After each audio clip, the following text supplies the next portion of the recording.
Hello everyone, good morning to all of you and welcome to Unacademy platform. So we will going to begin with the 5th class on health sector और ये health sector का last class होगा। अभी ये हमारा science and technology का 21st lecture है। तो ये साइंस एंड टेक्नोलॉजी के 21st लेक्चर में हम ये 5th क्लास जो है हेल्थ एंड फैमिली सेक्टर के बारे में यहाँ पर पढ़ेंगे। तो till now what we have completed, तो अभी तक हमने जो है स्पेस टेक्नोलॉजी पढ़ लिया। स्पेस टेक्नोलॉजी के बाद हेल्थ सेक्टर का ये जो आज हमारा क्लास है, इसके बाद हमने नैनो टेक्नोलॉजी पढ़ा था। नैनो टेक्नोलॉजी के बाद बायोटेक्नोलॉजी भी हमने अभी यहाँ पर देख लिया। तो ये सारे क्या है टॉपिक्स हमने 1 बाय 1 कवर किए हुए हैं। एंड आज हमारा जो हेल्थ सेक्टर है उसकी 5th क्लास है जिसको हम यहाँ पर कवर करेंगे।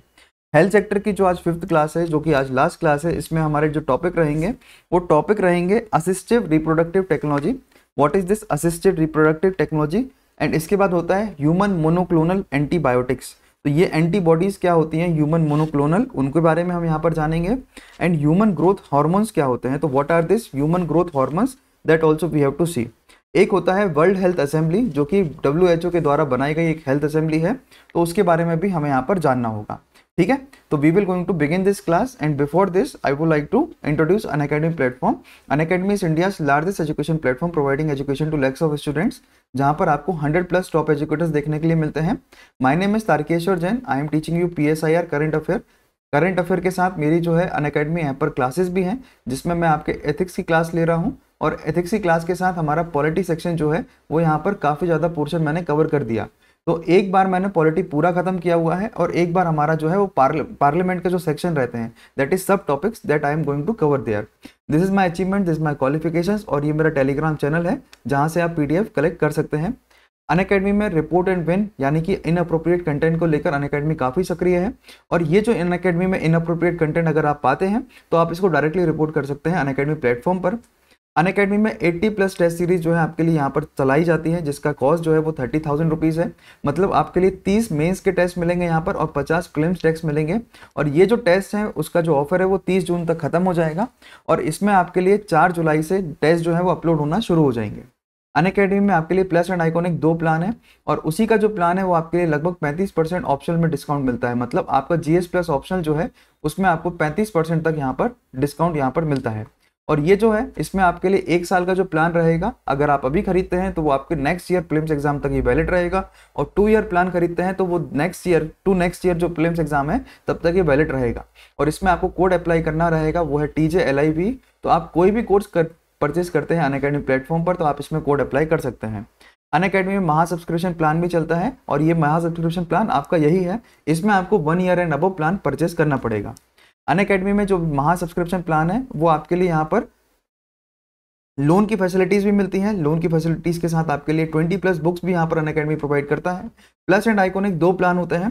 प्लस प्लान में live test, weekly test, structured course और unlimited access to the classes यहाँ पर मिलते हैं। और आइकॉनिक में आपको पर्सनल गाइडेंस मिलती है, टेस्ट एनालिसिस मिलता है, एक्सपर्ट गाइडलाइंस मिलती हैं और स्टडी मटेरियल और स्टडी प्लानर भी मिलता है। मतलब प्लस प्लान के साथ आपको अगर आप आइकॉनिक प्लान लेंगे तो लाइव टेस्ट मिलेंगे ही आपके लिए, वीकली टेस्ट भी मिलेंगे और आपको एक स्ट्रक्चर कोर्स के साथ आपको एक गाइडेंस के लिए मेंटोर भी मिल जाएंगे और एक स्टडी प्लानर मिलता है जो आपके लिए पूरा एक कोर्स स्ट्रक्चर तैयार करके देगा on A weekly basis, monthly basis and daily basis.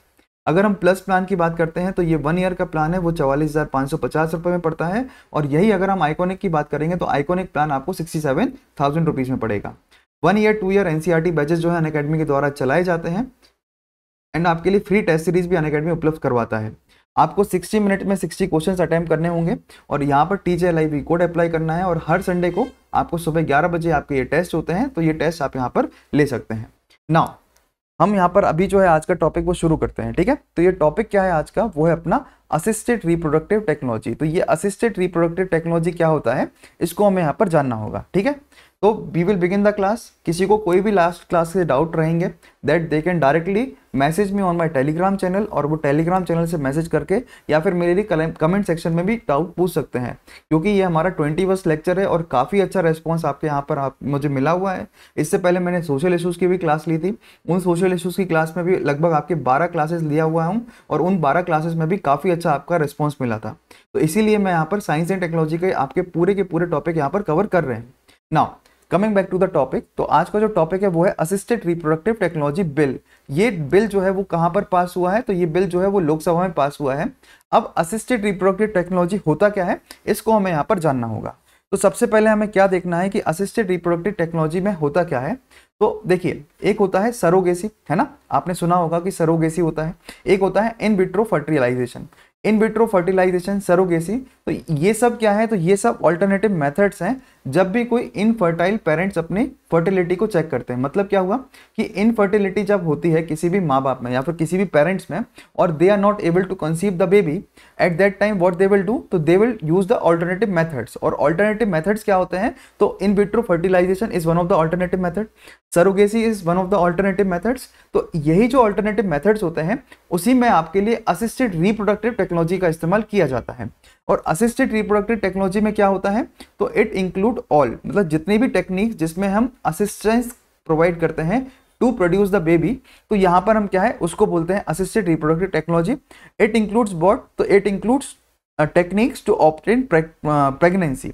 It includes technique, यहां पर क्या होता है, तो हम यहाँ पर टेक्निक का इस्तेमाल करते हैं, और टेक्निक का इस्तेमाल करके हम क्या करेंगे, यहाँ पर प्रेगनेंसी को यहाँ पर ऑब्टेन करवाते हैं और हैंडलिंग करते हैं स्पर्म को। तो स्पर्म का भी हैंडलिंग होता है यहाँ पर, और स्पर्म के साथ यहाँ पर हैंडलिंग होता है ओसाइट का। ओसाइट क्या होता है, तो ओसाइट भी आपका एक तरीके का इमेच्योर एग सेल्स होते हैं। तो इमेच्योर एग सेल्स कहाँ पे मिलते हैं, तो it is found in the male female partner and sperm is found in the male partner. तो स्पर्म एंड मेल जो हमारा ओसाइट होता है, इन सब में आपके लिए क्या मिलता है, तो ओसाइट इज फीमेल का जो रिप्रोडक्टिव एग सेल्स होते हैं and sperm is the male reproductive cells. तो यहां पर इनका टेक्निक का इस्तेमाल करके आपको असिस्टेड रिप्रोडक्टिव टेक्नोलॉजी का डेवलपमेंट होता है। अब ये सब काम कहाँ होता है, तो ये सब काम होता है आउटसाइड द ह्यूमन बॉडी। मतलब ये काम हम किसी ह्यूमन बॉडी के अंदर नहीं करते हैं, it happens outside the human body. तो ART क्या हुआ, तो ART का मतलब हुआ कि इट इंक्लूड्स ऑल टेक्नोलॉजीज या फिर it includes all technique to obtain pregnancy by handling sperms oocytes outside the human body, ठीक है, to treat the infertility, that is known as assisted reproductive technology।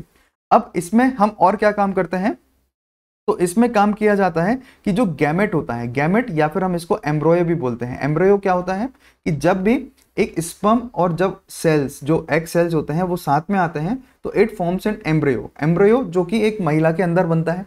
अब ये जो एम्ब्रोयो होता है उसको हम reproductive system of the women के अंदर ये पाया जाता है। तो ये ट्रांसमिट करता है एम्ब्रोयो को किसके अंदर, महिला के अंदर। तो ये असिस्टेड रिप्रोडक्टिव टेक्नोलॉजी में ये काम होते हैं। तो आपको कंफ्यूजन नहीं होता है कि सरोगेसी में ये काम होता है या नहीं होता है, इन विट्रो फर्टिलाइजेशन में ये काम होता है या नहीं होता, क्योंकि ये काम जो है वो आपको सभी जगह पे जहां पे भी रिप्रोडक्शन होगा वहीं ये काम आपको देखने के लिए मिलेगा। ये बात क्लियर हो गया। नाउ अब अगर हम इसका एग्जाम्पल देखेंगे तो इसका एग्जाम्पल क्या होगा, तो here example can be gamete, here example can be gamete, ठीक है। तो एग्जाम्पल क्या होगा, गैमेट एक एग्जाम्पल होगा। In vitro fertilisation it can be one of the example. Then होता है हमारा जेस्ट्रोनल सरोगेसी। तो हमारा जो सरोगेसी होता है it can also be the example. तो गैमेट, सरोगेसी एंड IVF ये होते हैं हमारे तीन चीजें जो के लिए आपको यहाँ पर दिखाई देती हैं। अगर हम जेस्ट्रोनल सरोगेसी की बात करेंगे तो यहाँ पर जो है वो बायोलॉजिकली जो रिलेटेड मदर होती है, मतलब जो सरोगेट मदर होती है उसमें चाइल्ड जो है वो बायोलॉजिकली रिलेटेड नहीं होता। किसका, माँ का, जिसके अंदर वो बच्चा पैदा हो रहा है। गैमेट मतलब क्या होता है, तो गैमेट मतलब जो स्पर्म और जो ओसाइट होते हैं उनका जो हम यहाँ पर डोनेशन करते हैं उसको हम बोलते हैं गैमेट। और इन विट्रो फर्टिलाइजेशन मतलब इसको लैब में फर्टिलाइज करते हैं। मतलब जो एग्स होते हैं महिला के अंदर, उन एग्स को कहां पर फर्टिलाइज किया जाता है, तो उन एग्स को फर्टिलाइजेशन किया जाता है लैब के अंदर, तो वो कहते हैं हम उसको इन विट्रो फर्टिलाइजेशन। यहां तक क्लियर हो गया सभी को। नाउ अब ये जो हम असिस्टेड रिप्रोडक्टिव टेक्नोलॉजी बिल आया है उस बिल को लाने की जरूरत क्या पड़ी थी, why we need this assisted reproductive technology bill. तो इसमें सबसे पहले हमें यहाँ पर जानना होगा कि what are the objective of this assisted reproductive technology bill. तो ये जो हमारा ऑब्जेक्टिव है, इसका क्या ऑब्जेक्टिव है वो हमें यहाँ पर देखना होगा। तो पहला ऑब्जेक्टिव असिस्टेड रिप्रोडक्टिव टेक्नोलॉजी का क्या है कि हमें स्टैंडर्डाइज करना है protocol of growing fertility industry, और उसमें हमें प्रोवाइड करना है रेगुलेशन। किसके लिए प्रोवाइड करना है, तो असिस्टिव रिप्रोडक्टिव टेक्नोलॉजी के लिए एक गाइडलाइंस तैयार करनी है। क्योंकि अभी हमारे भारत देश में असिस्टिव रिप्रोडक्टिव टेक्नोलॉजी का मिसयूज होना शुरू हो गया है। जैसे सरोगेसी के फॉर्म में क्या होने लगा कि जो गरीब महिलाएं होती हैं वो कुछ पैसों के लिए अपनी हेल्थ का जो है वो स्टेक पे रख देते हैं और जब हेल्थ स्टिक्स पे चले जाते हैं तो उनकी जान को भी खतरा होता है। तो मतलब एक माँ 4-5 बेबी को कंसीव करने में लग जाते हैं। और कंसीव कैसे करते हैं? कंसीव करते हैं वो बाहरी टेक्नोलॉजी से, मतलब नेचुरलाइज प्रोसेस से वो कंसीवेशन नहीं होता। तो इसीलिए ऑब्जेक्टिव क्या है एआरटी का? ऑब्जेक्टिव पहला है कि हमें यहाँ पर रेगुलेशन लेकर आना है एआरटी सर्विसेज के लिए, और एआरटी सर्विसेज जो भी हमारे भारत देश में हो रही हैं उनका एक रेगुलेशन होगा। दूसरा यहाँ पर क्या है कि यहाँ पे ऑलरेडी हमारे देश में क्या आ चुका है? सरोगेसी बिल आ गया है। सरोगेसी बिल क्या है? 2019 सरोगेसी बिल हमारे भारत देश में आ चुका है ऑलरेडी। अब सरोगेसी बिल 2019 के साथ साथ यहाँ पर हमने लेकर आए थे एक और बिल जिसका नाम है मेडिकल टर्मिनेशन प्रेगनेंसी बिल। तो medical termination pregnancy bill and surrogacy bill, ये दोनों बिल जो है वो हम यहाँ पर लेकर आए थे और ऑब्जेक्टिव को हम यहाँ पर पूरा कर रहे हैं। और ऑब्जेक्टिव क्या है कि इन सब पे लगाम लगाना है, एक रेगुलेशन यहाँ पर क्रिएट करना है। ये बात भी क्लियर हो गई होगी ना। अब हम यहाँ पर बात करते हैं एआरटी सर्विसेज की। तो what are this ART services? तो एआरटी में यहाँ पर क्या क्या सर्विसेज हम प्रोवाइड करते हैं? तो what are the services provided under this ART? तो एआरटी के अंदर क्या क्या सर्विसेज को प्रोवाइड किया जाता है? तो सबसे पहले हमें यहाँ पर याद रखना है कि 2 सर्विसेज यहाँ पर प्रोवाइड होती हैं। एक होता है एआरटी क्लिनिक और एक होता है एआरटी बैंक। देखो यहाँ से क्या है, मेंस का क्वेश्चन भी बन सकता है और यहाँ पे आपको प्रीलिम्स का क्वेश्चन भी बनता है। एक होता है एआरटी बैंक और दूसरा होता है एआरटी क्लिनिक। पहला क्या है? एआरटी क्लिनिक, दूसरा क्या है? ART bank. एआरटी क्लिनिक में क्या होगा? तो एआरटी क्लिनिक में हम ट्रीटमेंट करते हैं।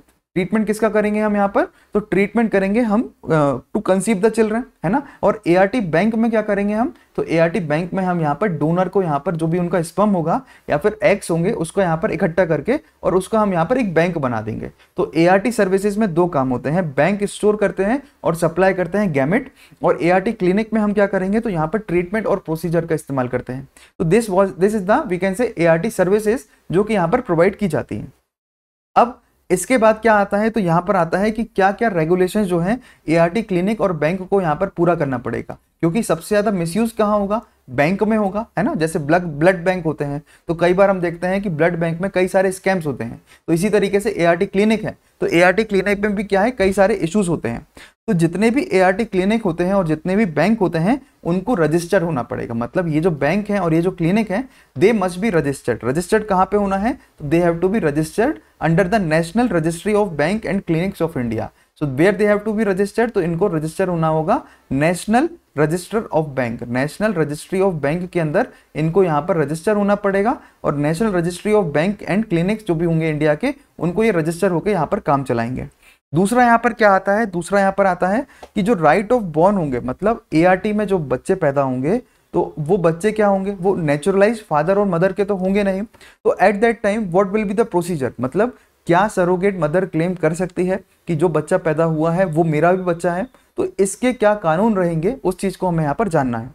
तो a child born through ART will be a biological child. मतलब जो चाइल्ड पैदा होगा वो चाइल्ड क्या कहलाएगा? वो चाइल्ड कहलाएगा एक बायोलॉजिकल चाइल्ड। और उसमें हम कमीशनिंग करेंगे कपल के लिए। मतलब जो भी कपल क्लेम कर रहा है फॉर्मेशन में, वो कपल का वो बायोलॉजिकल चाइल्ड कहलाएगा। उसमें जो सरोगेट मदर होगी वो क्लेम कभी भी नहीं कर सकती है कि ये बच्चा मेरा है। ये बात क्लियर हो गई। दूसरा यहाँ पर जो बिल में कहना है वो क्या है कि it will be entitled to rights and privileges available to the natural child of the commissioning parents. मतलब जो भी कमीशनिंग पेरेंट्स हैं उनके जितने भी राइट्स एंड प्रॉपर्टीज होंगे उन पे वो हकदार होगा। नहीं तो अधिकतर क्या होता है कि it can be come under the category of adopted son और अडॉप्टेड डॉटर। और अडॉप्टेड सन और अडॉप्टेड डॉटर में जो है वो प्रॉपर्टी राइट्स में काफी ज्यादा इश्यूज रहते हैं। तो यहाँ पर उन्होंने साफ बिल में मेंशन किया है पहली चीज कि यहाँ पर जो भी बच्चा पैदा होगा वो एक बायोलॉजिकल चाइल्ड क्लेम करेगा। उसमें सरोगेट मदर, आईवीएफ कोई भी उसमें क्लेम नहीं कर सकता other than the biological parents. दूसरा यहाँ पर क्या बोला है कि जितने भी राइट्स एंड प्रिविलेजेस प्रोवाइड किए गए हैं बच्चे के लिए, वो राइट्स एंड प्रिविलेजेस होंगे वो कमीशनिंग पेरेंट्स के अंदर होंगे। मतलब कमीशनिंग पेरेंट्स के जो भी राइट्स एंड प्रिविलेजेस होंगे वो बच्चा यहाँ पर एंटाइटल्ड रहेगा। ये बात यहाँ पर आपको क्लियर हो गई होगी। अब इसमें आता है हमारा वो है ऑफेंसेस एंड पेनाल्टी। मतलब कि अगर यहाँ पर कोई भी यहाँ पर ऑफेंसेस करता है, मतलब क्राइम करता है, तो उनके क्या क्या पेनल्टी होंगे, वो क्या क्या उनको फेस करना पड़ेगा। तो what are the offences and penalties they have to face. ठीक है, तो यहाँ पर हम क्या देखेंगे? Offences and penalty they have to face. तो इसमें आपको क्या करना है कि इसमें आपको सबसे पहले एक वी कैन से स्ट्रक्चर ऐसा बनाइए and in this structure write some point, ठीक है, you have to write some points. तो पहला पॉइंट क्या होगा ऑफेंसेस एंड पेनल्टी का, कि जो भी अबैंडनिंग और एक्सप्लॉयटेशन चिल्ड्रन होगा वो बॉर्न होगा ART के थ्रू। मतलब ART के थ्रू अगर कोई भी बच्चा पैदा हुआ और उसके ऊपर कोई भी अगर यहाँ पर क्या है दुर्व्यवहार हुआ, then that parents will be come under the category of crime. पहली चीज यहाँ पर ये आती है। दूसरा यहाँ पर क्या आता है कि जो भी सेलिंग होगा, परचेज होगा और ट्रेडिंग होगा अगर ह्यूमन एम्ब्रॉयोज का, तो उसमें भी क्या है सजा मिलेगी। सजा किसको मिलेगी? जो भी सेल करेगा एम्ब्रॉयो को या फिर सेल्स को या फिर स्पर्म को, तो यहाँ पर क्या है उनको यहाँ पर सजा, यहाँ पर ऑफेंसेस देने की बात की गई है। फिर यहाँ पर एक और बात क्या है कि जो इंटरमीडिएटरीज हैं, मतलब जो डोनर होंगे, जो डोनर होते हैं वो होंगे क्या इंटरमीडिएटरी। तो इंटरमीडिएटरी की यहाँ पर क्या है शिकायत कर सकते हैं। मतलब इंटरमीडिएटरी कई बार क्या होते हैं कि वो लालच दे देते हैं। किसको लालच देते हैं? पेरेंटल चाइल्ड को, कि हम आपका बच्चा जो है we can about that child, we can do misbehave with that child, हम अच्छे से खाएंगे नहीं, क्योंकि माँ के अंदर होगा ना, माँ मतलब जो उनकी सरोगेट मदर होगी, तो वो क्या करते हैं कई बार क्लेम करते हैं। तो इन सब चीज़ों से वो क्या है मनी को वी कैन से इंक्रीज करते हैं। तो eight that time they can not do that. अगर वो ऐसा करेंगे that will be come under the category of offences and penalty. ये बात एक क्लियर हो गया। फिर आता है इसमें कि जो भी एक्सप्लॉइटेड कमीशनिंग कपल होंगे, वुमेन होगा या फिर गैमेट होगा, वो भी किसी भी फॉर्म में यहाँ पर क्या है क्लेम नहीं कर सकते। फिर आता है कि कोई भी ट्रांसफर जो होगा मेल का फीमेल का, वो एम्ब्रॉयो होगा, वो एक रेगुलेटरी प्रोसीजर के अंदर होगा, और अगर रेगुलेटरी प्रोसीजर के अंदर नहीं पाया जाता तो फिर क्या माना जाएगा? उसको हम नेग्लेक्टिव माने जाएंगे। इसमें एक और इशू आता है, वो इशू आता है we can say sex determination. तो हमारे देश में क्या है सेक्स डिटरमाइन करने के लिए क्या है इलीगल माना जाता है। मतलब कि कोई भी माँ जब वो एक प्रेग्नेंट होती है तो उस माँ के प्रेगनेंसी के टाइम पे हमारे इंडिया में इलीगल है कि वो सेक्स डिटर्मिनेशन करेंगे। मतलब मेल है या फीमेल है बच्चा पेट में, हमारे देश में नहीं बताते। क्यों नहीं बताते? क्योंकि हमारे यहाँ पर महिलाओं के लिए या फिर बच्चियों के लिए क्या है काफ़ी ज़्यादा एक नेगेटिव तरीके से देखा जाता है। तो इन सब चीज़ों से बचने के लिए व्हाट दे आर डूइंग, इन सब चीज़ों से बचने के लिए यहाँ पर ऑफेंसेस और पेनाल्टीज लगाए गए हैं कि ऐसा भी कोई क्लेम जो है यहाँ पर वो नहीं कर सकते। तो ये आपके लिए क्या है कुछ चीज़ें यहाँ पर याद रखना है। और यहाँ पर मैंने आपको एक मेंस का टॉपिक भी तैयार किया है कि what is this assisted reproductive technology, क्यों ये इतनी डिमांड में है। और दूसरा है कि हमें यहाँ पर दूसरा क्वेश्चन है कि discuss in detail the key concerns associated with the assisted reproductive technology bill, और यहाँ का वे फॉरवर्ड क्या होगा, that also we had learn. तो ये each and everything we had learn so far, और इसमें आपको क्या है पूरा एक टॉपिक यहाँ पर तैयार होता है। तो what is this assisted reproductive technology, that also we had learn. क्यों ये डिमांड में है? क्योंकि यहाँ पे क्या है एक रेगुलेशन बन जाएगा, तौर तरीके बन जाएंगे, तो कोई भी एक्सप्लॉइट नहीं होगा, हरास नहीं होगा। और इसके की कंसर्न्स क्या है, that also we had learn. Concerns क्या है कि यहाँ पर अभी भी कई सारे जो है वो क्लेम कर सकते हैं, और यहाँ पर एक हॉलिस्टिक वे में ये अप्रोच नहीं बनाए जा रहे हैं। वे फॉरवर्ड ये होना चाहिए कि जो माँ बाप हैं that should be the sole decision maker, जो भी बच्चा वहां पर पैदा हो रहा है। तो ये क्या रहा, ये रहा हमारे असिस्टेड रिप्रोडक्टिव टेक्नोलॉजी के बारे में। ओके, तो आई होप आप सभी को समझ में आया होगा असिस्टेड रिप्रोडक्टिव टेक्नोलॉजी के बारे में। अब असिस्टेड रिप्रोडक्टिव टेक्नोलॉजी के बारे में पढ़ने के बाद अब हमारा जो नेक्स्ट टॉपिक है वो है ह्यूमन मोनोक्लोनल एंटीबॉडीज। तो ये ह्यूमन मोनोक्लोनल एंटीबॉडीज क्या होते हैं that we will going to learn अब। ठीक है, तो सबसे पहले यहाँ पर कुछ बातें आपको याद रखना है कि ह्यूमन मोनोक्लोनल एंटीबॉडीज क्या होती हैं। इससे पहले ये एक क्वेश्चन है जो आप सभी ने यहाँ पर देखा होगा, असिस्टेड रिप्रोडक्टिव टेक्नोलॉजी अगर आपने पढ़ा होगा तो I want everyone to answer this in the comment section कि ये हमारा असिस्टेड रिप्रोडक्टिव टेक्नोलॉजी है वो होता क्या है। इसका पहला ऑप्शन है कि every ART clinic and bank must be registered under the national registry of bank and clinics of India. दूसरा ऑप्शन है कि जो ART सर्विसेज हैं उसमें हम gamete donation, IVF and gestational surrogacy include करते हैं या नहीं करते हैं। तो जितने भी लोग यहाँ पर वीडियो देख रहे हैं उन सभी को ये आंसर कमेंट सेक्शन में करना होगा। दूसरा यहाँ पर जो टॉपिक है वो है ह्यूमन मोनोक्लोनल एंटीबॉडीज। अब ये ह्यूमन मोनोक्लोनल एंटीबॉडीज क्या होता है that we will going to learn. इसमें अभी क्या हुआ है कि जो CSIR है, CSIR क्या है, एक भारत देश की काफी reputed science and industrial research centre है, जिसमें हम new millennium Indian technology leadership initiative लिया गया है, और एक प्रोग्राम है जिसने अप्रूव किया है institutional project to develop HMABS। MABS मतलब ह्यूमन मोनोक्लोनल एंटीबॉडीज, जो कि न्यूट्रलाइज करते हैं हमारे SARS-CoV-2 इन द पेशेंट। मतलब एक तरीके से ये क्या है, जो हमारा कोरोना वायरस अभी इतना फैला हुआ है उस चीज में ये हेल्प करता है। ठीक है, तो इस चीज को हमें यहाँ पर पढ़ना होगा। अब यहाँ पर क्या पढ़ना है सबसे पहले कि ये जो प्रोजेक्ट है उसका एम क्या है, और प्रोजेक्ट को जानने से पहले हम यहाँ पर क्या पढ़ेंगे, तो that we will going to learn कि ये होता क्या है। तो ह्यूमन मोनोक्लोनल एंटीबॉडीज क्या है, तो ये एक मैन मेड प्रोटीन होते हैं। देखो हम सभी के जो शरीर होता है उसके अंदर क्या है, प्रोटीन मिलते हैं। तो मैन मेड प्रोटीन्स जो है ह्यूमन मोनोक्लोनल एंटीबॉडीज में होते हैं, और ये एक्ट क्या करते हैं, ये एक ह्यूमन एंटीबॉडीज की तरह एक्ट करते हैं। आप सभी को पता होगा कि जिन भी लोगों के अंदर कोरोना हुआ है तो उनके अंदर क्या है, एंटीबॉडीज जनरेट हो गई हैं। एंड एंटीबॉडीज जनरेट होने का मतलब क्या है कि लड़ाई करने के लिए क्षमता होती है कुछ बॉडीज की जो हमारे शरीर में क्या है, डेवलप हो जाती है जब भी कोरोना होता है। और वो क्या करती है, तो दैट डेवलप्स। तो इसी को हम क्या है, हर्ड इम्यूनिटी भी बोलते हैं। हर्ड इम्यूनिटी में क्या होता है, तो हर्ड इम्यूनिटी में automatically large section of the society में एंटीबॉडीज जनरेट हो जाती हैं और वो लड़ने में सक्षम हो जाती हैं शरीर कोरोना से। तो ये है मैन मेड प्रोटीन्स और ह्यूमन एंटीबॉडीज, इसको हम कहते हैं। तो ये क्या है, ये जो ह्यूमन मोनोक्लोनल एंटीबॉडीज हैं तो ये एक मैन मेड प्रोटीन्स होते हैं। दीज आर ह्यूमन एंटीबॉडीज जो कि हमारे इम्यून सिस्टम के अंदर पाए जाते हैं। तो मतलब ये जो है हमारे इम्यून सिस्टम को लड़ने में हेल्प करती हैं। किस चीज से लड़ने में हेल्प करती हैं, so they help us to fight against this SARS-CoV-2। और SARS-CoV-2 क्या है, तो ये कोरोना वायरस है। अब एंटीबॉडीज क्या है, तो एंटीबॉडीज आर प्रोटीन जो कि नेचुरली बॉडी के इम्यून सिस्टम में हमारे पाए जाते हैं, और ये पैथोजेंस। और मैंने आपको बताया था पहली क्लास में जब हमने हेल्थ सेक्टर शुरू किया था कि पैथोजन से लड़ाई करना होती है हमारे शरीर में। तो हमारे शरीर जो है ये पैथोजन से लड़ाई करने में सक्षम हो जाता है। पैथोजेंस क्या है, तो pathogens can be in the form of virus, it can be in the form of fungi, it can be in the form of bacteria. तो पैथोजेंस मतलब ऐसे बैड बैक्टीरिया जिनसे हमारे इम्यून सिस्टम को लड़ना रहता है, और इम्यून सिस्टम से लड़ने के लिए यही जो है ह्यूमन मोनोक्लोनल एंटीबॉडीज यहाँ पर डेवलप की गई है, और वही जो है SARS-CoV-2 से हमें लड़ने के लिए सक्षम करता है। और इसी को हम क्या बोलते हैं, तो इसी को हम बोलते हैं MABS, मतलब मैब्स भी इनको बोलते हैं। जब ये एक इम्यून सेल में बनते हैं, मतलब एक immune cell, identical immune cell में जब हम इसको बनाते हैं तो ये क्या कहलाते हैं, ये कहलाते हैं मैब्स। मैब्स मतलब क्या हुआ, तो मैब्स भी एक ह्यूमन मोनोक्लोनल एंटीबॉडीज ही होता है। तो अनलाइक बॉडीज, मतलब वैक्सीन जो होता है, वैक्सीन हमें प्रोटेक्ट करता है पर्सन को हमारे क्या है, फ्यूचर इन्फेक्शन से। ये हमें प्रोटेक्ट करता है करंट इन्फेक्शन से। मतलब क्या हुआ कि ह्यूमन मोनोक्लोनल एंटीबॉडीज जो है अगर हमारे शरीर में डेवलप हो जाएगी तो फ्यूचर में आने वाले कोरोना से बचाएगी नहीं, ये करंट में आने वाले जो सिचुएशन चल रही है उससे हमें ये बचाती है। तो इसका ये हमारा एक फायदा हुआ। अब ये जो हमारा ह्यूमन मोनोक्लोनल एंटीबॉडीज है इससे हमारे लिए और क्या फायदा होता है, तो यहाँ पर एक फायदा हमें यह भी देखने को मिलता है कि it helps in treating infected person. तो जो हमारे इन्फेक्टेड पर्सन्स होते हैं या फिर इन्फेक्टेड पेशेंट्स होते हैं उनसे हमें क्या है, लड़ने में ये हेल्प करती है कोरोना के टाइम पे।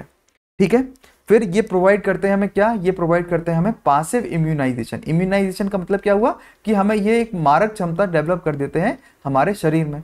तो क्या क्या देखा हमने ह्यूमन मोनोक्लोनल एंटीबॉडीज में, तो ये एक हमारे यहाँ पर शरीर में एक नेचुरलाइज फॉर्म में डेवलप होती है, और ये ह्यूमन इम्यूनिटी को स्ट्रॉन्ग करती है, इम्यून सिस्टम को स्ट्रॉन्ग करती है कोरोना से लड़ने के लिए। एंटीबॉडीज ऐसे प्रोटीन होते हैं जो कि रिलीज करते हैं नेचुरली बॉडी के इम्यून सिस्टम में, और ये पैथोजन से लड़ाई करने में हमें क्या है, सक्षम होते हैं। मतलब they are fighting us they are helping us to fight against this SARS-CoV-19। तो क्या हुआ, ह्यूमन मोनोक्लोनल एंटीबॉडीज के बारे में हमने यहाँ पर जान लिया। अब ये जो मैब्स होते हैं, मैब्स मैंने क्या बताया आपको, तो मैब्स भी क्या है, एक ह्यूमन मोनोक्लोनल एंटीबॉडीज है। तो मैब्स जो है वो 4 डिफरेंट वेव्स में हम इसको बना सकते हैं। मैब्स को 4 अलग अलग तरीके से बन सकता है। एक मैब हमारे शरीर में ऑटोमेटिकली नेचुरलाइज फॉर्म में बनता है, और दूसरे जो मैब्स होते हैं वो एक अलग अलग तरीके से बनते हैं। तो 4 डिफरेंट वेज में आपको ये मैब्स जो है वो यहाँ पर फॉर्म होते हुए दिखाई देगा। तो पहला यहाँ पर वेव क्या है, पहला यहाँ वेव क्या है जनरेशन का, तो पहला होता है यहाँ पर म्यूरिन। तो म्यूरिन एक तरीका है जिससे हम ह्यूमन मोनोक्लोनल एंटीबॉडीज को बना सकते हैं। दूसरा तरीका यहाँ पर क्या है, वो है शिमेरिक। शिमेरिक दूसरा तरीका है जिससे हम ह्यूमन मोनोक्लोनल एंटीबॉडीज को बना सकते हैं। तीसरा तरीका क्या है, तो वो है ह्यूमनाइज्ड फॉर्म में हम ह्यूमन मोनोक्लोनल एंटीबॉडीज को बना सकते हैं। और चौथा तरीका यहाँ पर क्या है, वो है ह्यूमन। ठीक है, तो ह्यूमन में जो ऑटोमेटिकली ह्यूमन मोनोक्लोनल एंटीबॉडीज होते हैं उनसे भी हमारा क्या है, बन सकता है। अगर हम म्यूरिन की बात करेंगे तो व्हाट इज दिस म्यूरिन, तो म्यूरिन मतलब कि ऐसे प्रोटीन जो कि माउस से बनते हैं, किससे बनते हैं, चूहे से बनते हैं, तो उसको हम बोलते हैं ह्यूमन मोनोक्लोनल एंटीबॉडीज।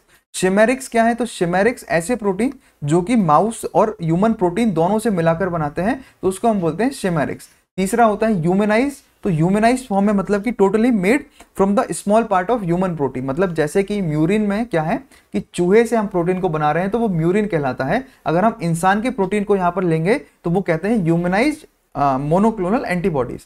इसी तरीके से अगर हम ह्यूमन से लेंगे तो फुल्ली ह्यूमन प्रोटीन का यहाँ पर यूज किया जाएगा, तो that is known as human protein. तो चार यहाँ पर क्या है, अलग अलग डिफरेंट वेज हैं जिससे हम ह्यूमन मोनोक्लोनल एंटीबॉडीज को यहाँ पर बना सकते हैं। पहला क्या है, म्यूरिन, दूसरा है शिमेरिक, तीसरा है ह्यूमनाइज और चौथा है यहाँ पर ह्यूमन। तो ये क्या रहा हमारा, ये रहा हमारा ह्यूमन मोनोक्लोनल एंटीबॉडीज के बारे में।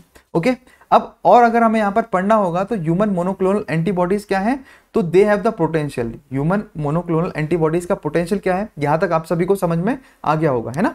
अब मैब जो है, मैब काम क्या करता है, मैब का काम क्या है, तो have more potential, mAb have more potential, ठीक है, potential derived from single recovered cell.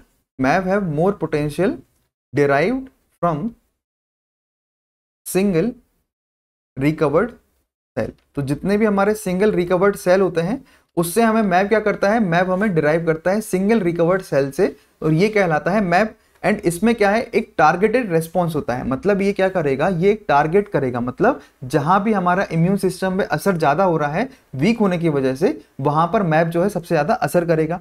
And ये क्या है, they can either be alone or in combination to neutralise virus in the body, मतलब हमारे जो शरीर है उसमें वायरस को न्यूट्रलाइज करने के लिए यहाँ पर क्या है, ये हेल्प करता है। और ये क्या है, या तो अकेले काम करेगा या फिर साथ में मिलकर काम करेगा। तो मैब मतलब monoclonal antibodies, they have the potential and ये डिराइव होते हैं सिंगल रिकवर्ड सेल से। रिकवर्ड सेल आप देख रहे हैं ना, रिकवर्ड सेल मतलब जो कि जिनको कोरोना ऑलरेडी हो चुका है वही रिकवर्ड सेल होते हैं, ठीक है। और ये डायरेक्टली क्या है, टारगेटेड रेस्पॉन्स क्रिएट करता है हमारे शरीर में, और टारगेटेड रेस्पॉन्स क्रिएट करके ये वायरस को न्यूट्रलाइज करता है। वायरस को न्यूट्रलाइज या तो अकेले करेगा या फिर कॉम्बिनेशन में मिलकर ये न्यूट्रलाइज कर देता है। तो ये हुआ ह्यूमन मोनोक्लोनल एंटीबॉडी।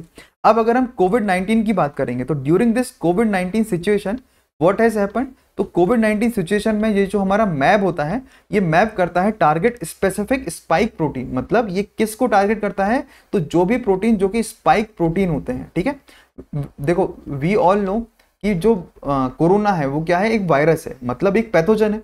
और वायरस किससे बना होता है, तो वायरस बना होता है प्रोटीन से प्लस आरएनए से, मतलब प्रोटीन प्लस आरएनए से मिलकर हमारा ये वायरस बना होता है, ये बात हमें पता है। तो कोविड-19 में ये जो मैप होता है मोनोक्लोनल एंटीबॉडीज, ये टारगेट करते हैं स्पेसिफिक सिचुएशंस जो कि स्पाइक करते हैं प्रोटीन को एक वायरस सरफेस में, मतलब कि जो वायरस का सरफेस होता है उसके जो प्रोटीन एरिया होता है उसमें ये टारगेट क्या है, डाके हिट करता है और इंक्रीज करता है एंट्री होस्ट सेल में। मतलब ये जो होस्ट सेल होता है जिसके अंदर वायरस होता है उस सेल को जाके ये क्या है, ठीक कर देगा और ये फैसिलिटेट कर देगा। तो मैप का क्या है, काफी ज्यादा एक स्पेसिफिक काम यहाँ पर हमें देखने को मिलता है।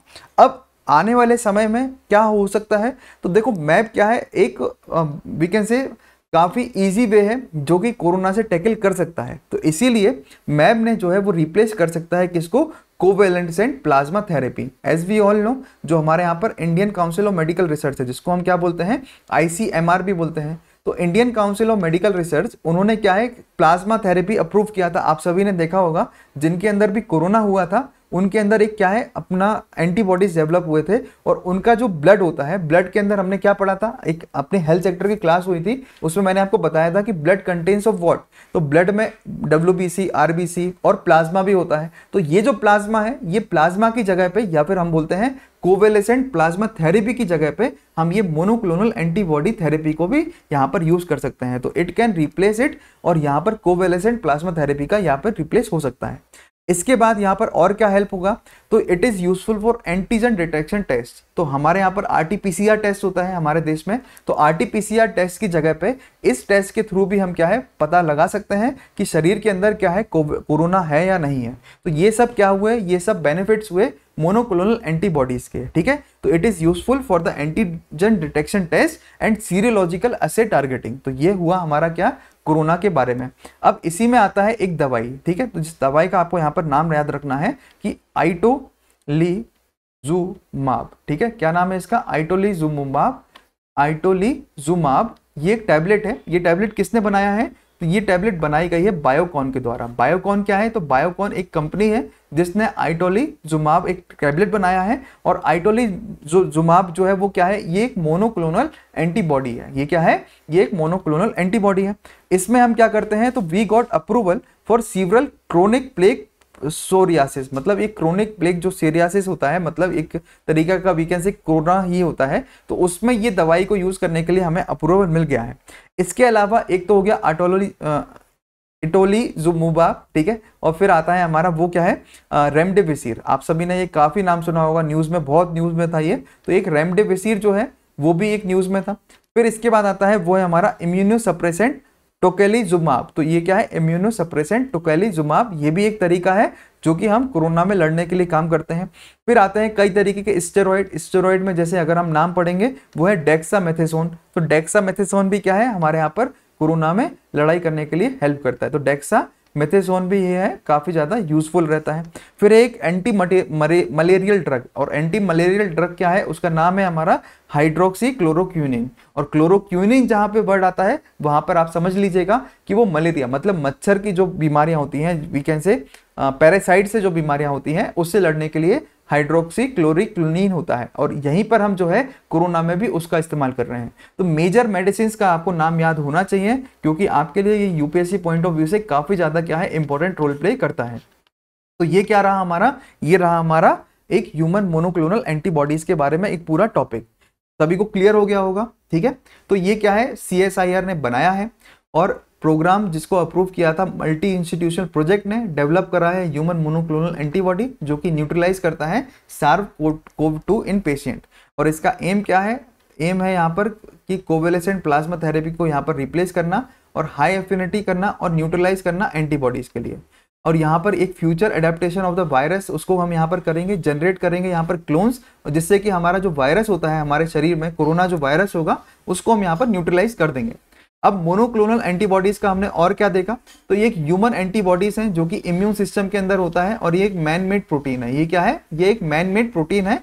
और यहाँ पर एंटीबॉडीज क्या होते हैं? तो एंटीबॉडीज भी हमने जाना कि एक तरीके के प्रोटीन होते हैं जो कि हमारे शरीर में न्यूट्रलाइज फॉर्म में पाए जाते हैं, जिसमें लड़ने की क्षमता होती है। जैसे आज कोरोना का जो समय होता है, तो कोई भी पर्सन जिसमें कोरोना होगा उसमें एंटीबॉडीज जनरेट होंगे, और एंटीबॉडीज किससे लड़ाई करेंगे? तो वो वायरस से लड़ाई करेंगे। एंड वायरस क्या होता है? तो virus is one of the pathogen, और इसी को हम क्या बोलते हैं? They are also called MAbs, जो प्रोड्यूस करते हैं आइडेंटिकल इम्यून सेल, और वो हमें क्लोन बना देते हैं यूनिक पेरेंटल सेल से। तो अनलाइक ए वैक्सीन जो प्रोटेक्ट करता है हमारे लिए फ्यूचर इन्फेक्शन से, एंटीबॉडीज हमें हेल्प करती हैं इन्फेक्टेड पर्सन्स के लिए, जिसमें हम पासिव इम्यूनाइजेशन करते हैं। ये बात क्लियर हो गया।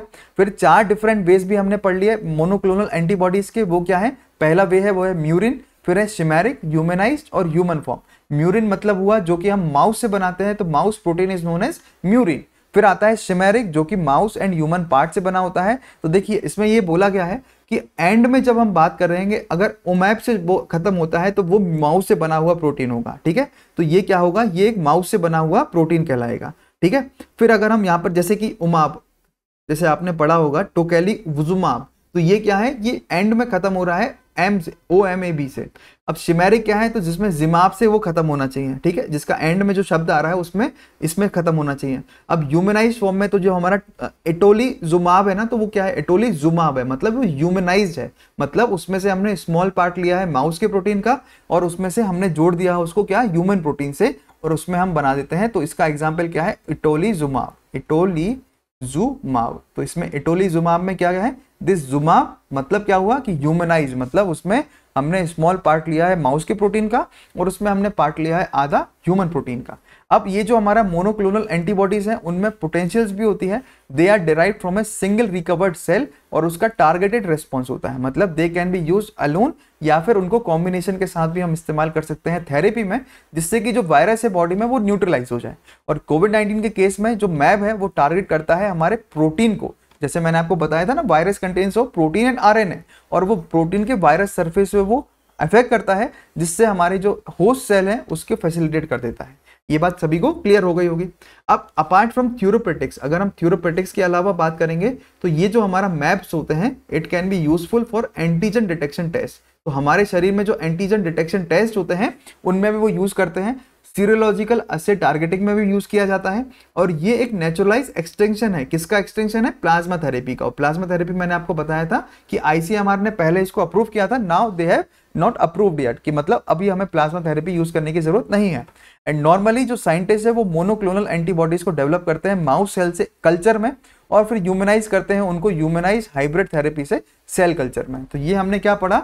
ये हमने पढ़ लिया पूरा एक अपना ह्यूमन मोनोक्लोनल एंटीबॉडीज के बारे में। यहां से क्वेश्चन किस तरीके से आते हैं? तो क्वेश्चन आते हैं इस तरीके से। तो दोस्त who are watching this video they can answer me in the comment section. करना ही आप लोग करिए, क्योंकि आप लोग जब आंसर करेंगे तो I will reply in the comment section as well, कि आपने सही दिया या गलत दिया, या कोई भी डाउट होगा you can ask me there. Clear हो गया?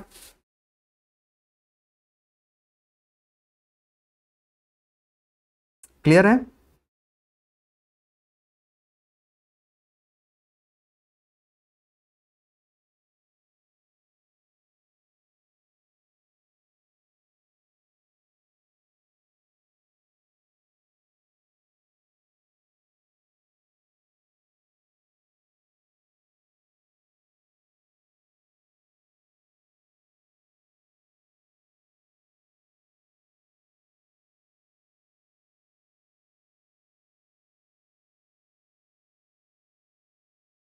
ठीक है, अब आता है हमारा अगला टॉपिक। वो टॉपिक क्या है? वो है हमारा ह्यूमन ग्रोथ हार्मोन। क्या नाम है टॉपिक का? वो है ह्यूमन ग्रोथ हार्मोन। अब ये ह्यूमन ग्रोथ हार्मोन होते क्या है, ये हमें यहाँ पर पढ़ना होगा। ह्यूमन ग्रोथ हार्मोन को हम HGH भी बोलते हैं। क्या बोलते हैं इनको? HGH भी बोलते हैं। ह्यूमन ग्रोथ हार्मोन, जैसे हमने अभी मोनोक्लोनल एंटीबॉडीज पढ़ा, तो वो भी हमारे नेचुरलाइज फॉर्म में शरीर में होती हैं। इसी तरीके से ह्यूमन ग्रोथ हार्मोन जो होते हैं वो भी हमारे कहाँ पर होते हैं? तो they are produced in our body, they are produced in our body. ठीक है, और ये हमारे शरीर में प्रोड्यूस होती हैं, and they are secreted by the pituitary gland. Pituitary gland का आप लोगों ने नाम सुना होगा। हमारे बॉडी में एक ग्लैंड होता है, कई सारे ग्लैंड होते हैं, लीवर भी ग्लैंड है, तो ऐसे ही they are secreted by the pituitary gland. तो ये क्या हुआ? पिट्यूटरी ग्लैंड से सीक्रेट होता है, इसको हम बोलते हैं ह्यूमन ग्रोथ हार्मोन।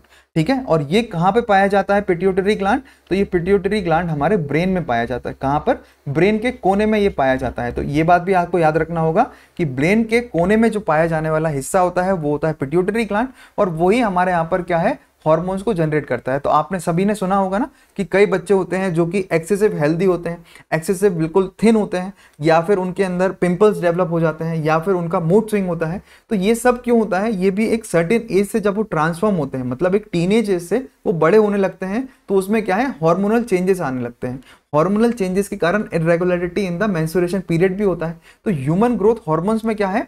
तो they are produced in our body and they are secreted by the pituitary gland. कौन से ग्लैंड से सीक्रेट होता है ये? तो ये पिट्यूटरी ग्लैंड से सीक्रेट होता है। अब इसी में हमें क्या पढ़ना होगा कि ये जो ह्यूमन ग्रोथ हार्मोन्स होते हैं ये हमें कहाँ हेल्प करते हैं? तो human growth hormones they help in our bone. ये हमारे लिए बोन के साथ साथ हेल्प करते हैं हमारे ऑर्गन्स में। फिर हमारे जो कार्टिलेज ग्रोथ होते हैं, और ये हमारे जो भी डैमेज सेल होते हैं उनको रिपेयर करते हैं। मतलब ये जो ह्यूमन ग्रोथ हार्मोन्स है, एक्चुअली क्या हुआ? ह्यूमन की ग्रोथ में जो हेल्प करने वाले हार्मोन्स होंगे उन्हीं को हम क्या बोलते हैं? ह्यूमन ग्रोथ हार्मोन्स बोलते हैं। ह्यूमन की ग्रोथ में जो हेल्प करने वाले हार्मोन्स होंगे उनको हम क्या बोलेंगे? ह्यूमन ग्रोथ हार्मोन बोलेंगे। तो human growth hormones are helping us in bone formation और बोन रिकवरी। ऑर्गन्स में रिकवर करते हैं, और जो डैमेज सेल होते हैं, मतलब रिपेयर्ड डैमेज सेल होते हैं, उनमें भी ये हेल्प करता है। तो रिपेयर्ड डैमेज्ड सेल में भी ये हमें हेल्प करता है। फिर अगर हम बात करेंगे तो इसमें हुआ क्या है, अभी हुआ क्या है एक्चुअली में, कि why we are learning this human growth hormone. तो अभी जब यहाँ पर क्या हुआ था, एक we can say one of the leading एक एथलीट है जिनका नाम है प्रदीप सिंह। क्या नाम है उनका? प्रदीप सिंह उनका नाम था। So what he has done, तो कॉमनवेल्थ गेम्स में one he was selected in as a silver medalist. ठीक है, तो 2018 में इनको सिल्वर मेडल भी मिला था। But what he has done, तो ये ह्यूमन ग्रोथ हार्मोन्स में डोपिंग करवा दिया। डोपिंग मतलब क्या हुआ कि ही हैज टेकन ड्रग्स, और जब इन्होंने ड्रग्स लिया तो ये ड्रग क्या था? तो ये ड्रग था ह्यूमन ग्रोथ हार्मोन ही था। और ह्यूमन ग्रोथ हार्मोन ने क्या किया? इनको एक्सेसिव एनर्जी प्रोवाइड करी। तो और ये जो ह्यूमन ग्रोथ हार्मोन्स होता है, ये वर्ल्ड एंटी डोपिंग एजेंसी है, उसने इसको कंप्लीटली बैन कर रखा है। तो ये जो बैन हुआ ड्रग है, उसने प्रदीप सिंह को भी क्या है? बैन कर दिया हमारे यहाँ पर एथलीट को पार्टिसिपेट करने से फर्दर। तो ये कहाँ पर मिलता है, तो ऑब्वियसली जितने भी ड्रग्स हैं वो जब कोई भी, जैसे आज टोक्यो ओलंपिक्स होने वाले हैं, तो टोक्यो ओलंपिक्स में जो भी खिलाड़ी जाएंगे उनका क्या है, ब्लड सैंपल लिया जाएगा। और वर्ल्ड एंटी डोपिंग एजेंसी है, क्या नाम है उस एजेंसी का, वर्ल्ड एंटी डोपिंग एजेंसी। और वो वर्ल्ड एंटी डोपिंग एजेंसी काम क्या करती है, तो ये ब्लड सैंपल को कलेक्ट करेगी और वो फाइंड आउट करेगी कि क्या जो शरीर है उसमें हमारे यहाँ पर ह्यूमन मोनोक्लोनल जो हमारे शरीर है उसमें ह्यूमन ग्रोथ हार्मोन्स का कोई पार्ट लिया गया है, मतलब उसने कोई बाहरी ऐसे चीजों को इस्तेमाल किया है जिससे कि उसके शरीर की शक्तियां उसने बढ़ाई होंगी, तो इसी को हम बोलते हैं ह्यूमन ग्रोथ हार्मोन। तो ये क्या है, काफी इंपॉर्टेंट रहता है हमारे यहाँ पर पढ़ने के लिए, क्योंकि इस बार टोक्यो ओलंपिक होने हैं और टोक्यो ओलंपिक बड़ी मुश्किल से हो रहे हैं, कोरोना की वजह से नहीं होना थे, और ये हो रहे हैं उस टाइम पे। अगर ये जो हमारे यहाँ पर न्यूज आई है तो ये न्यूज जो है वो काफी इंपॉर्टेंट न्यूज बन जाती है। क्लियर हो गया ना, क्लियर हो गया सभी को ये। एक बार आप सभी लोग इसके नोट जरूर बना लीजिएगा, या फिर मैं आपको जो पीडीएफ दूंगा उस पीडीएफ को आप जरूर क्या है साथ में रखिएगा, जिससे आपको क्या है काफी ज्यादा हेल्प मिलेगी।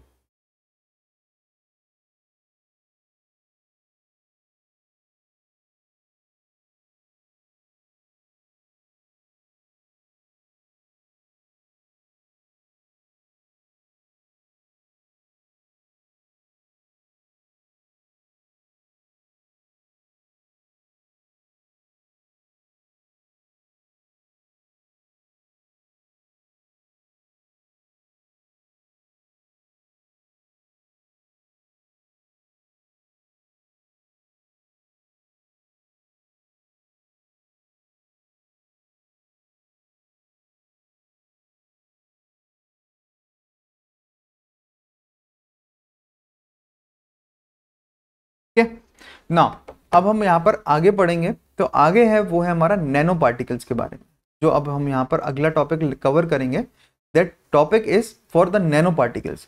नैनो पार्टिकल्स जो कि हमारे यहाँ पर रीमेनॉइड अर्थराइटिस होता है, आप सभी के यहाँ पे जो बूढ़े लोग होंगे अधिकतर ये क्या है, रीमेनॉइड अर्थराइटिस वो ओल्ड एज पर्सन में होता है, तो रीमेनॉइड अर्थराइटिस, ठीक है, जिसको हम बोलते हैं ना कोड़ की बीमारी, तो कोड़े की जो बीमारी होती है रेमेनॉइड अर्थराइटिस, तो यहाँ पर एक चीज डेवलप की गई है, और वो डेवलप किससे किया गया है, नैनो पार्टिकल्स के थ्रू वो डेवलप किया गया है।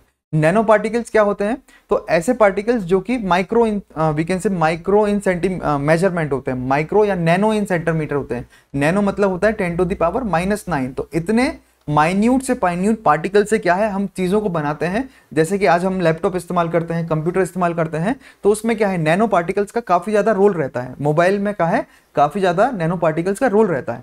तो यहाँ पर जो नैनो पार्टिकल्स है उससे हम क्या है रेमेनॉइड अर्थराइटिस का यहाँ पर ठीक करने का यहाँ पर कोशिश करेंगे। तो नैनो पार्टिकल्स जो हैं वो रिड्यूस क्या करेगा, सिवियरिटी ऑफ रेमेनॉइड अर्थराइटिस कैसे करेगा, तो यहाँ पर हमें ये पढ़ना है। तो सबसे पहले क्या देखना है कि ये जो र्यूमेनॉइड अर्थराइटिस होता है ये एक एंटी इम्यून डिसऑर्डर है। क्या है, एंटी इम्यून डिसऑर्डर, मतलब जिसके अंदर भी शरीर में इम्यूनिटी कम होगी और वो एक्सेसिव इम्यूनिटी के गिर जाने की वजह से शरीर में क्या है दर्द होने लगेगा, और वो जो भी इंसान जरा सा चलेगा फिरेगा बैठेगा कुछ भी काम करेगा तो उसमें क्या है अर्थराइटिस की या फिर शरीर में दर्द होना शुरू हो जाएगा। जितने भी शरीर में, सभी तो बोलते हैं ना कि हेल्दी खाना खाना चाहिए। क्यों हेल्दी खाना खाना चाहिए, क्योंकि हमारा जो शरीर है उसका अगर इम्यून सिस्टम स्ट्रांग होगा तो वो कोरोना जैसी लड़ाई से भी लड़ पाएगा, वो अर्थराइटिस वाली बीमारी से भी लड़ पाएगा, वो HIV वाली बीमारी से भी लड़ पाएगा, वो टाइफॉइड से भी लड़ पाएगा। मतलब कोई भी बीमारी होगी उस पर अटैक जरूर करेगी, मगर उसके अटैक करने के बाद उसका जो असर होगा वो बहुत कम असर होगा। तो र्यूमेनॉइड अर्थराइटिस यहाँ पर क्या है, तो ये एक एंटी इम्यून डिसऑर्डर है, और एंटी इम्यून डिसऑर्डर वो डायरेक्टली कहाँ इफेक्ट करता है, तो इट अफेक्ट ज्वाइंटली या ज्वाइंट अफेक्ट इन फीट पे या फिर हाथ में। तो आपने देखा होगा जोड़ों में दर्द होता है, उसमें जो हमारे जोड़ होते हैं यहाँ पर, ये एंकल हो गया या फिर ये जो जोड़ हो गया, एंकल है जोड़ है अपने घुटने होते हैं, उन सब पे र्यूमेनॉइड अर्थराइटिस क्या है असर करता है। यहाँ हुआ क्या है, तो नैनो पार्टिकल्स के थ्रू एक बनाया गया है जिसका नाम है क्या, तो उसका नाम है चिटोसन। क्या नाम है, चिटोसन नाम है, ठीक है, तो चिटोसन उसका नाम है। अच्छा एक बात याद रखिएगा कि एंटी इम्यून या फिर हम कह सकते हैं कि जो र्यूमेनॉइड अर्थराइटिस है उसका पता लगाने का सही तरीका क्या होता है, कि कि जिस भी शरीर में जिंक की मात्रा कम हो जाती है, एक्सेसिव जिंक की मात्रा कम हो जाएगी और इम्यून सिस्टम वीक हो जाएगा, उससे हम यहाँ पर आइडेंटिफाई करते हैं कि that person has a arthritis और नॉट। ठीक है, अब यहाँ पर हमें क्या पढ़ना है, तो चिटोसन पढ़ना है। तो व्हाट इज दिस चिटोसन? तो साइंटिस्ट ने यहाँ पर नैनो पार्टिकल की मदद से यहाँ पर क्या डेवलप किया है, तो चिटोसन डेवलप किया है। एंड चिटोसन क्या है, तो ये पॉलीसैकेराइड है। Chitosan is what? तो chitosan is a polysaccharide, it is a polysaccharide. Chitosan is a polysaccharide जो कि हम ऑब्टेन किससे करते हैं, तो वो हम ऑब्टेन करते हैं अपने एक्सोस्केलेटन से। किससे ऑब्टेन करते हैं हम, तो इसको हम स्केलेटन से ऑब्टेन करते हैं ऑफ क्रस्टेशियन। तो क्रस्टेशियंस जो होते हैं, मतलब मानव शरीर के जो स्केलेटन है क्रस्टेशियन वाले, उनसे हम यहाँ पर चिटोसन को एक्सट्रैक्ट करते हैं। और एक्सट्रैक्ट करने के बाद ये जो चिटोसन होता है वो क्या है, तो वो एक बायोडिग्रेडेबल है। मतलब हम उसको शरीर में खिलाते जरूर हैं, बट ये क्या है, एक बायोडिग्रेडेबल सब्सटेंस है जो कि घुल जाता है शरीर में जाते ही साथ। ठीक है, तो ये क्या निकल कर आया, तो it is a biodegradable substance, biocompostable substance. Biodegradable के साथ ये क्या है, तो ये एक बायो कंपोस्टेबल सब्सटेंस भी होता है, बायो कंपोस्टेबल सब्सटेंस भी होता है। It is non toxic in nature, मतलब ये जो है ये एक नॉन टॉक्सिक भी होता है। नॉन टॉक्सिक के साथ ये सारी चीजें हमें देखने को मिलती हैं। अल्टीमेटली मैंने आपको यहाँ पर क्या पढ़ाया है, मैंने आपको पढ़ाया है कि ये जो नैनो पार्टिकल्स होते हैं, तो इसमें जो र्यूमेनॉइड अर्थराइटिस होता है ये एक एंटी इम्यून डिसऑर्डर है जो कि कहाँ इफेक्ट करता है हमारे शरीर पे, तो ये जॉइंटली इफेक्ट करता है हमारे फीट्स और हमारे हैंड्स पे। और इसको पता लगाने का तरीका क्या है कि ये शरीर में र्यूमेनॉइड अर्थराइटिस है या नहीं है, तो अगर शरीर में जिंक की मात्रा कम हो जाएगी तो हम उससे पता लगा सकते हैं। चिटोसन क्या है, तो चिटोसन एक नैनो पार्टिकल है जिसको बनाया गया है पॉलीसैकेराइड से, और पॉलीसैकेराइड से किससे, जो हमारे स्केलेटन्स होते हैं क्रस्टेशियन, उनसे ये बनाया गया है। चिटोसन एक बायोडिग्रेडेबल है, बायो कंपोस्टेबल इन नेचर होता है। तो ये क्या रहा हमारा, ये हुआ र्यूमेनॉइड अर्थराइटिस को पढ़ने के लिए। मतलब ये जो जोड़ों में बीमारी होती है उस सबको बनाने के लिए नैनो पार्टिकल्स को यूज किया जाता है। तो वी कैन सी कि नैनो पार्टिकल्स कितनी सारी जगह पे यहाँ पर यूज होती हैं। ओके, तो एक चीज याद रखिएगा, ये नॉन टॉक्सिक होता है, बायोडिग्रेडेबल है, म्यूको एडहेसिव इन नेचर है, एंड बायो कंपोस्टेबल भी है। तो साइंटिस्ट ने यहाँ पर फॉर्मुलेट किया है नैनो पार्टिकल चिटोसन के साथ। तो ये क्या है, ठीक है। अब किसी में भी अगर अर्थराइटिस की बीमारी का हमें पता लगाना है तो कैसे पता लगाएंगे, जब उसके शरीर में अगर जिंक की मात्रा जो होगी, उस जिंक की मात्रा अगर कम हो जाएगी और जिंक की मात्रा के साथ अगर उसका जो इम्यून सिस्टम है वो वीक हो जाएगा, तो हम यहाँ पर ये सारी चीजों का पता लगा सकते हैं। तो ये क्या रहा हमारा एक नैनो पार्टिकल का यूज। इसमें एक चीज और याद रखना है कि UPSC can ask question, it can ask question in the form of कि अगर हमारे शरीर में इम्यून सिस्टम वीक होगा तो इम्यून सिस्टम के वीक होने से कौन कौन सी बीमारियां शरीर में हो सकती हैं। तो कौन कौन सी बीमारियां हो सकती हैं, तो ऑब्वियसली कोरोना वायरस हो सकता है ना। तो कोरोना वायरस जो है वो शरीर में इम्यून सिस्टम वीक होने की वजह से हो सकता है। जो HIV की बीमारी होती है, एड्स की जो बीमारी होती है, वो भी इम्यून सिस्टम के कम होने से हो सकता है। र्यूमेनॉइड अर्थराइटिस जो होता है, अर्थराइटिस भी क्या है, शरीर में ये बीमारी की वजह से हो सकता है, इम्यून सिस्टम के वीक होने की वजह से। टाइफाइड जो है, टाइफाइड भी क्या है, इम्यून सिस्टम के वीक होने की वजह से हो सकता है। तो ये सब चीजें क्या है, हमारे यहाँ पर मेजर कॉजेज हैं कि अगर हमारा हेल्दी इम्यून सिस्टम नहीं है तो उससे हम क्या है, ये सारी बीमारियां मेजरली हो सकती हैं। अब इम्यून सिस्टम को स्ट्रॉन्ग कैसे करेंगे, तो इम्यून सिस्टम को स्ट्रॉन्ग कैसे करते हैं, तो ऑब्वियसली ऐसे नैनो पार्टिकल्स का यूज करके कर सकते हैं, या फिर हम अच्छा हेल्दी खाना खा के भी इम्यून सिस्टम का हम यहाँ पर क्या है यूज हेल्दी कर सकते हैं। क्लियर?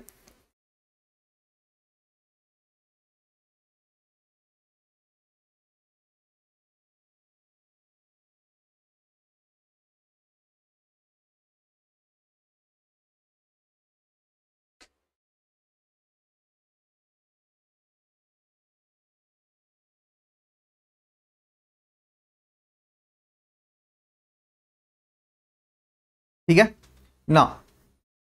अब एक WHO है, आप सभी ने सुना होगा WHO क्या होता है, तो वर्ल्ड हेल्थ ऑर्गेनाइजेशन है ना।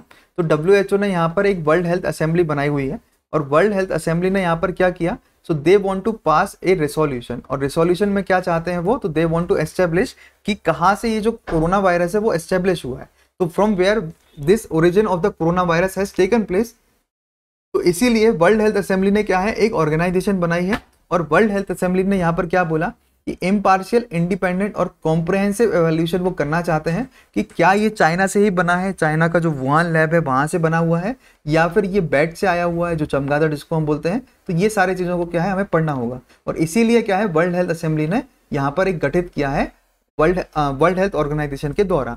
और इसमें वर्ल्ड हेल्थ असेंबली क्या है, तो it is the highest decision making body of the WHO। तो जो WHO है उसकी सबसे बड़ी डिसीजन मेकिंग बॉडी कौन होती है, तो वो होती है हमारी वर्ल्ड हेल्थ असेंबली। और इसको अटेंड करते हैं कौन, तो जितने भी WHO मेंबर होंगे वो सभी मेंबर जो है वो वर्ल्ड हेल्थ असेंबली को अपने यहाँ पर अटेंड करेंगे, और इनका जो एजेंडा होता है वो एग्जीक्यूटिव बोर्ड जो होगा उनका वो प्रिपेयर करता है। मेन फंक्शंस क्या है यहाँ पर, तो मेन फंक्शन है कि जो ऑर्गेनाइजेशन है उनकी पॉलिसीज को डिटरमाइन करना, अपॉइंट करना डायरेक्टर जनरल को, सुपरवाइज करना फाइनेंशियल पॉलिसीज के लिए, और रिव्यू करना और प्रपोज करना बजट प्रोग्राम को। तो जितने भी प्रपोज बजट प्रोग्राम है उन सबको ये अप्रूव करता है। अगर हम इसकी बात करेंगे तो इसका जो एनुअल हेल्ड है वो कहाँ होता है, तो जिनेवा स्विट्जरलैंड में वर्ल्ड हेल्थ असेंबली का एक ये हेल्ड होती है असेंबली। तो इसका हेडक्वार्टर कहाँ पर है, तो इसका हेडक्वार्टर है हमारा जिनेवा स्विट्जरलैंड में। ठीक है, तो where is this headquarter is, it is in Geneva Switzerland. Okay, तो आंसर दिस क्वेश्चन एवरीवन कि chitosan is a natural polysaccharide obtained from the exoskeleton of crustaceans. Human growth hormone is produce in the body and secreted by the pituitary gland near the base of the brain. तो answer करना है आप सभी को ये comment section में। तो ये क्या रहा हमारा, ये हुआ पूरा हेल्थ सेक्टर का टॉपिक कंप्लीट। तो till now we had completed biotechnology, then we had completed nano technology, फिर हमने स्पेस एंड टेक्नोलॉजी की बात किया, फिर आईटी की बात किया, आईटी के बाद हमने हेल्थ सेक्टर भी यहाँ पर देख लिया।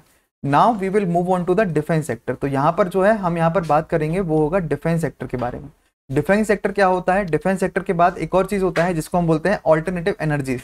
जैसे कि जो हमारी बैटरीज होती है मोबाइल में, तो मोबाइल में जो बैटरी होती है वो होती है लिथियम आयन बैटरी। तो लिथियम आयन बैटरी में किस तरीके से हम उसका उपयोग करते हैं वो हम नेक्स्ट क्लास में यहाँ पर देखते हैं। Okay, so at the and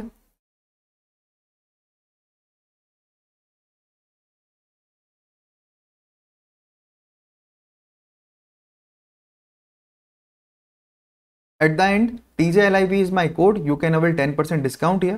and Tarkeshwar Jain PSIR ये टेलीग्राम चैनल है, इस पर जाकर आप PDF कलेक्ट कर सकते हैं। तो ये जैसे ही क्लास अपलोड होगी आपके लिए तुरंत यहाँ पर PDF मिल जाएगा। लाइक शेयर एंड सब्सक्राइब करना ना भूलिएगा, क्योंकि यही चीज़ है जो हम सभी के लिए एक दूसरे से जोड़े रखती है। हेल्थ सेक्टर कंप्लीट हो चुका है, लास्ट हमारे 2 टॉपिक बचे हैं। एक टॉपिक है हमारा ऑल्टरनेटिव एनर्जी और दूसरा टॉपिक है वो हमारा डिफेंस सेक्टर।